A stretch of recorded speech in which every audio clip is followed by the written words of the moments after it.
everyone, welcome to a new week. It's also a new month. I am so glad you've made it for this week's episode, and today I wanted to talk about resources, basically books and websites that you could check out that would help you get more information on the fashion industry, or if you just like to sew and you need books.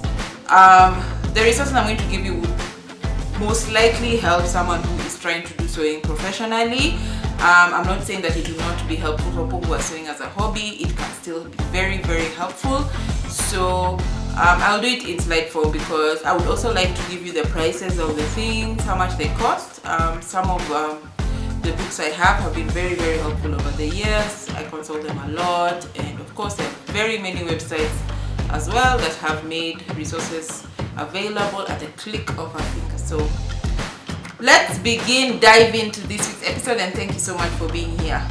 Please share this video with anyone who you think could help, because I know sometimes it's very difficult to figure out what you need in terms of resources, especially if you did not learn fashion in a formal way and you learned it through apprenticeship. Sometimes this could pass you and you wouldn't know. And it's true, the books are very expensive. It's very expensive, and it's a worthwhile investment for sure. So let's dive in.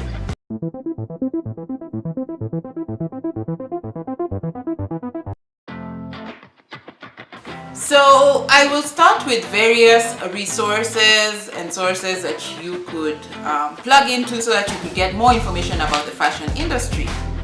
So I would like to start with, so some of the resources you could check out are interviews for designers or people in the industry who are more well established or have some experience, because you don't actually only have to listen to who are well established, because even beginners give you information. You could listen to so interviews could be on YouTube, could be online on TV or wherever it is that you find interviews, even on podcasts. Magazines are a good resource. I know a lot of magazines right now are digital, but I used to have so many physical magazines when I started out, and they were very helpful, especially even just gauging price point, stockists, like where people stock their clothes, if they're selling in multi-brand stores. Like, there's a lot of information. Books, of course, websites, of course. Fashion shows are a very good place to go and network and meet people in the industry, so those are very, very good resources to check out. Some of my favorite online resources,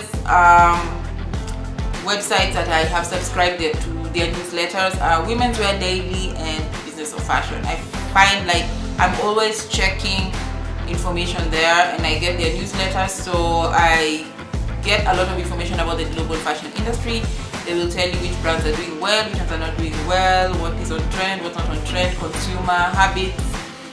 There's a lot of information. I'm not saying they're the only ones, but they're the ones I've subscribed to. I have the free option for both. There's a free option, and then there's a paid option that gives you even more insights and more information. I also subscribe to them on LinkedIn, because sometimes you find that there are different editors, and the different writers will also write messages or newsletter articles that will also give more insight and more information. So do check that out. I think it's a very, very great resource. Visiting libraries and bookshops are also great. I tend to go check the local bookshop to see if they have any new books, especially sewing related books or books to do with research like fabrics and history of fashion and things like that. I always go to check. Some of those books are so expensive, so I always check. Maybe it could even be some crafts like crochet, quilting, things like that are usually very helpful in terms of even technique, because it's not always easy to research some things online. So libraries, a lot of schools, especially technical schools that have technical education, do have amazing resources in terms of books. If I know a lot of them are not like publicly allowed, But if you're a student in a technical school, do check out the library. I'm sure you'll find it to be a very, very great resource, and they have very old books to very new books, so that's a very, very good resource. Researching online is also a great way to check. There's so many websites. I would definitely recommend Pinterest, because Pinterest has a very good search engine. If you're very, very specific with what you need, Pinterest will definitely give you. Example, let's say you want to know how to make a placket and you need a tutorial.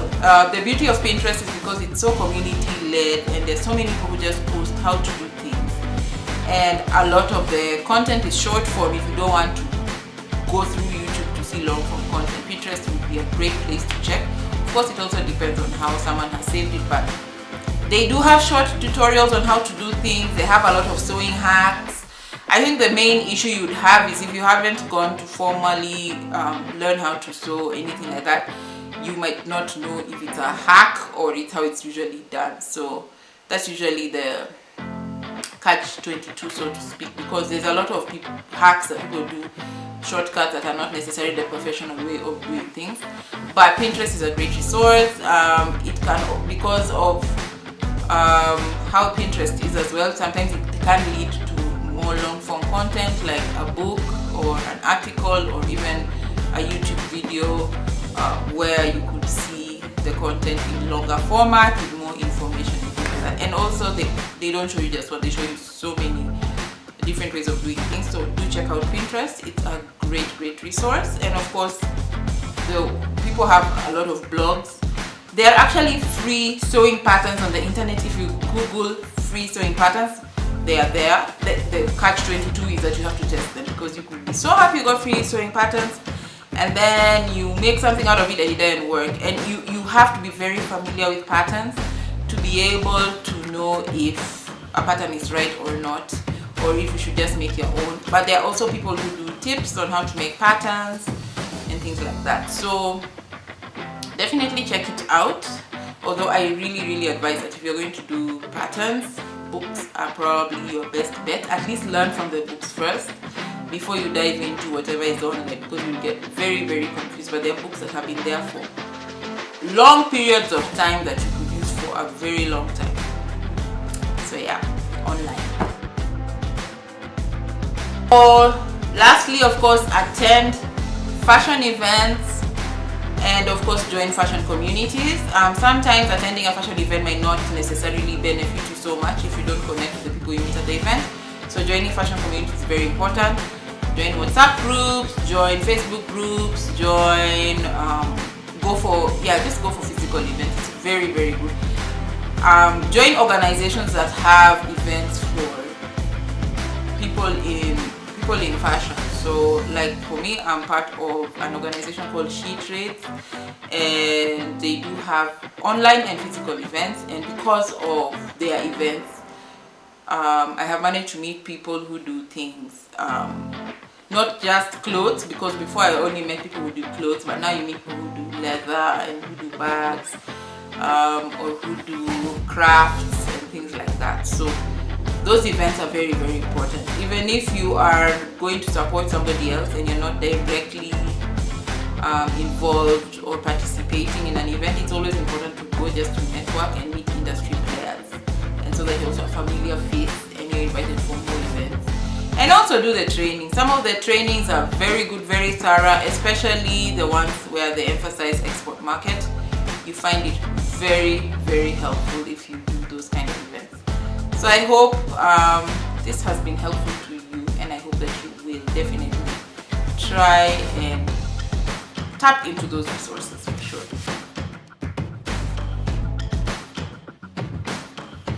So before I went to fashion school, where I got formally educated in fashion, my main source of information was fashion magazines. But the thing about magazines is it just shows you the aesthetic and the marketing of fashion items, but you don't know the nitty-gritty of making things. So some of the books I'm going to share with you were very crucial in building my capacity as a designer.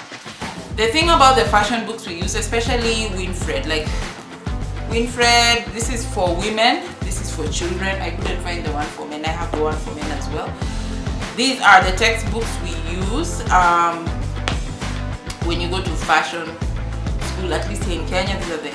These are our textbooks, and it's British. So first of all, the measurements are in centimeters. I know the tailors say it's inches. It's in centimeters. You learn how to draft block patterns. So basically patterns in their very simplest form in standard measurements, standard British measurements. So the whole book is it has the sizing in British measurements, and they are all standard. So if you are learning how to do pattern making, you learn how to adapt the standard block into sizes that will fit people. That is why you find that as Africans it's very, very difficult to come up with a standardized size, because we are all different. All over the continent, there are people whose main features are long torsos, others long legs, others big bust, others small bust, and everything. But the metric pattern book has very standard measurements. Even their waist to hip ratio is very standard, no matter what size it is that you are drafting in.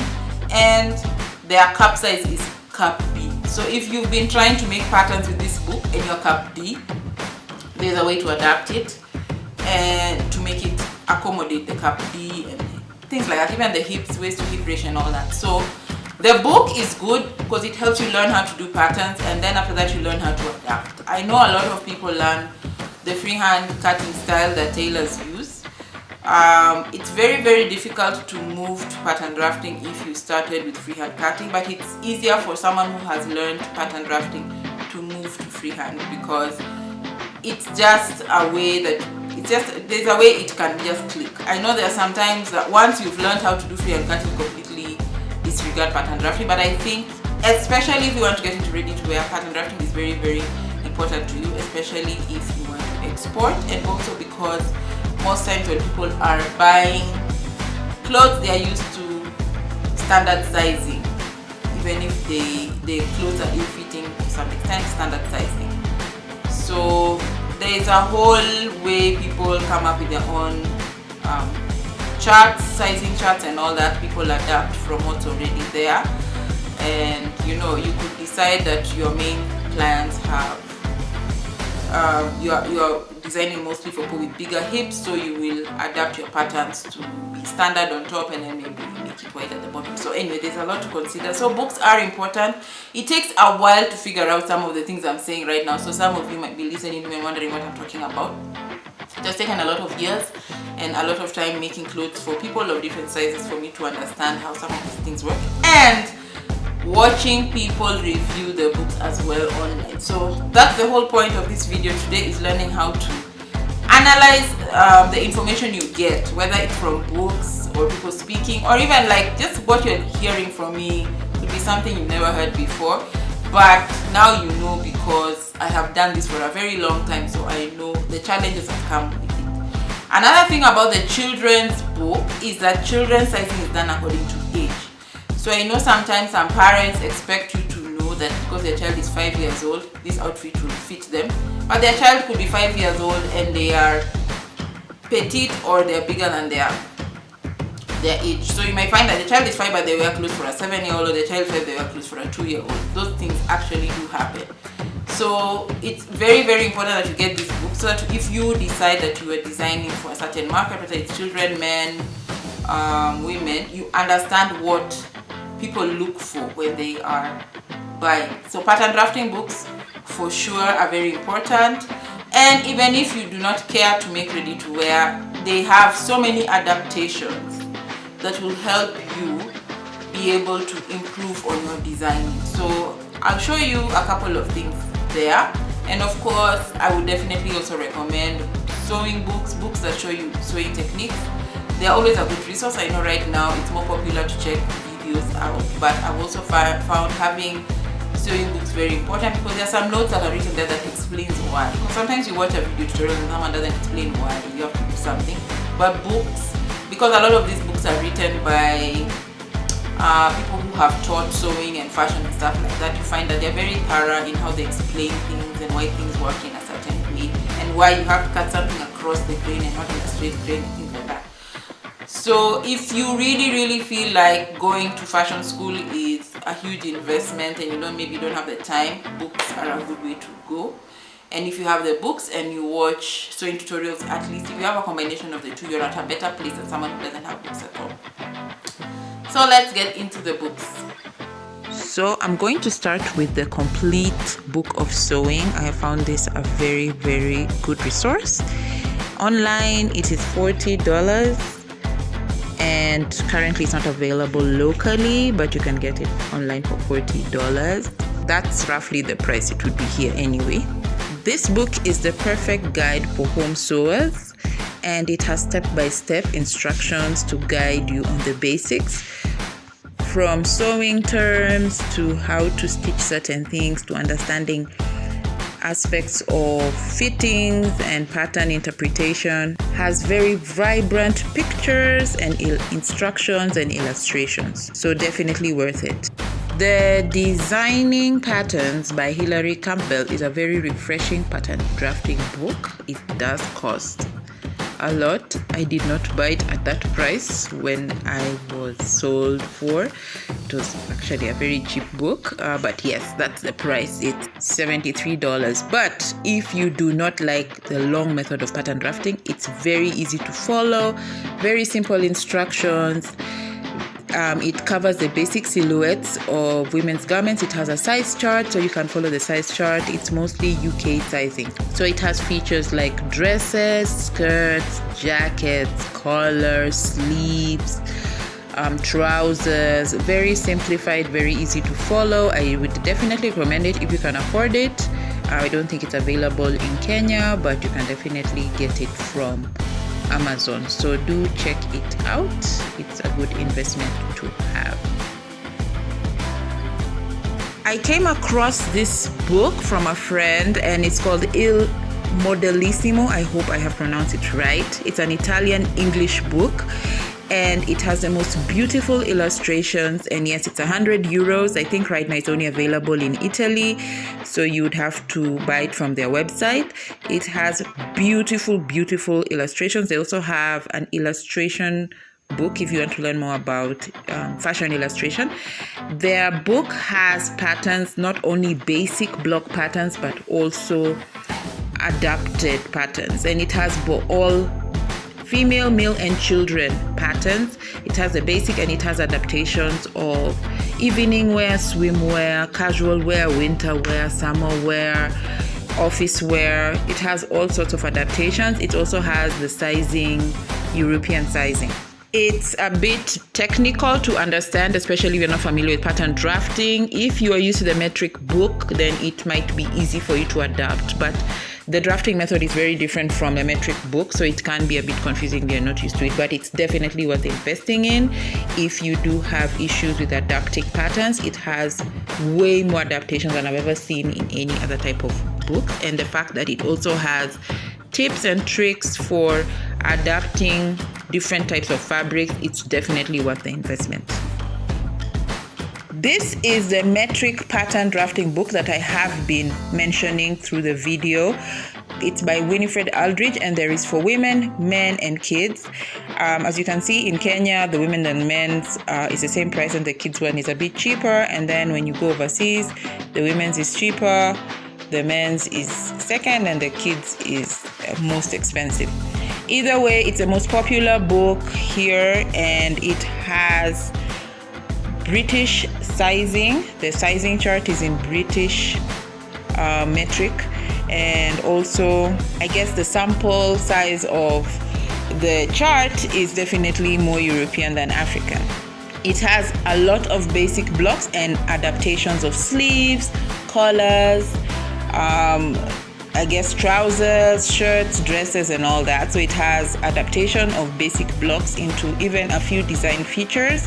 You can also mix and match the design features. It depends on how good you are with patterns, but it's definitely good books to have if you do make ready to wear clothes, this is a great book to use to come up with your sizing chart. You can adapt it to your own, customer sample size, because that also would affect how you make your clothes. But just keep in mind, all the sizing, especially for women, is cap B size. So if you are making for bigger, bustier women, definitely you need to adjust it to a bigger cap size. That's just a footnote.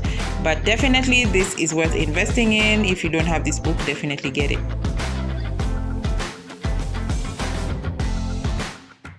Thank you so much for being here this week, and I hope that you found the resources insightful. I really tried to be thorough and to show you exactly why I like the books that I like and the website that I like. And I know I glazed through some of the information, but I'm sure if you go to the sites, you are going to find them very, very helpful and very, very useful. Because generally with the fashion industry, it's important to have a global perspective. Sometimes you look at things in a very local way, and you might miss out on very big opportunities if you don't have a global perspective. So it's also good to know how the world works with whatever resources you have available to you.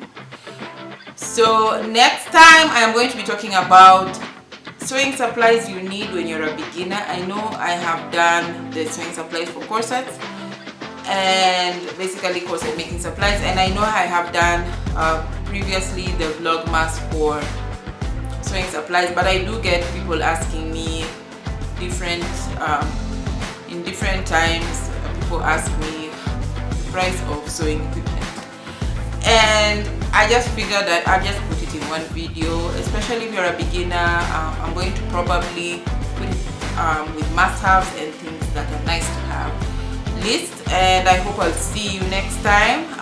As you've noticed, I've been putting videos up every 2 weeks, so I guess I'll see you in 2 weeks. Thanks again for watching to the end. Bye.